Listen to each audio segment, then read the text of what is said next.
Hello everyone, welcome to English Shorthand classes. Exercise 14. Get ready. Start. How times have changed. The executive, which terms in the present context means politicians in power, has the courage to tell the judiciary how to put its house in order by formulating a code of conduct for judges. What about the code of conduct of the ministers and parliamentarians? What about the code of conduct for the political parties during elections, often formulated but always violated? And what about the pervasive corruption in the executive?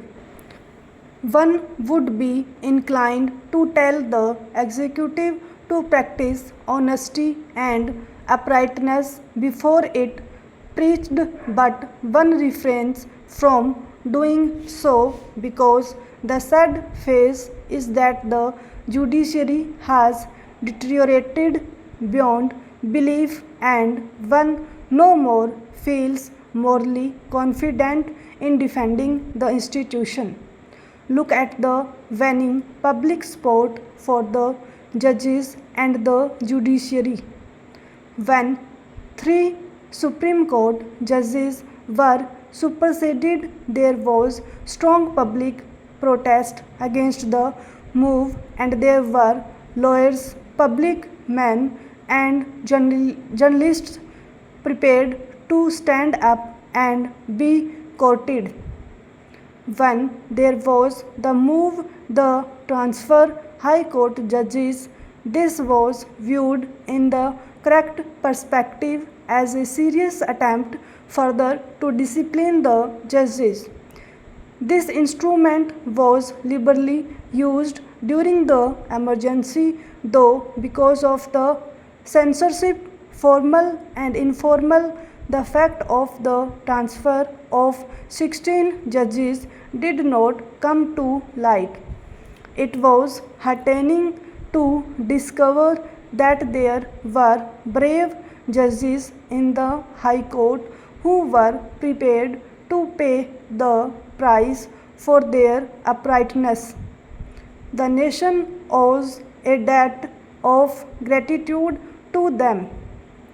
The full story of how the government has twisted arm of the judiciary is yet to be told. Facts remain hidden, though there are occasional rumblings, particularly by retired judges. Mr. Justice Jagan Mohan Reddy has gone on record as saying that there was an attempt by the government to influence the Kesavanand Bharati judgment and that some judges were party to it. We all know how an attempt was made by the then Chief Justice to review the Kesavanand Bharati judgment by the large bench, but the move was hastily abandoned, perhaps because it needed majority in favor of the review was not in sight. And we all know what the Supreme Court did in the ADM Jabalpur case, which it was held that even the citizens' right to file and liberty got suspended during the emergency. We all know that dissenting voice of Justice H.R. Khanna, which is a darkest period of Indian polity as such. And we all know what the Supreme Court did in the S.P. Gupta case, commonly known as the judge's case.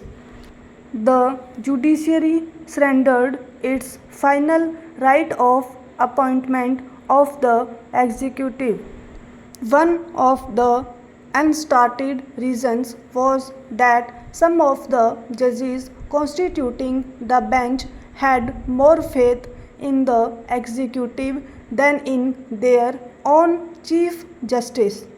They critically talked in private about their judges, and the government not only gleefully grabbed what it was given on a platter but started reducing consultation with the Chief Justice into a farce.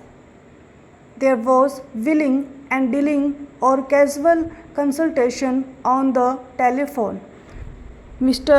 Justice Venkant was not consulted about the elevation of Mr. Justice Ramaswamy, now in the news, to the Supreme Court. The point is simple.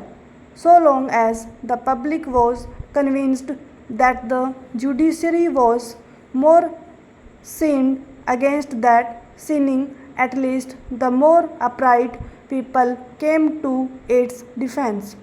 But when they found that the worst enemies of the judiciary were some of the judges themselves, they started losing moral fervor.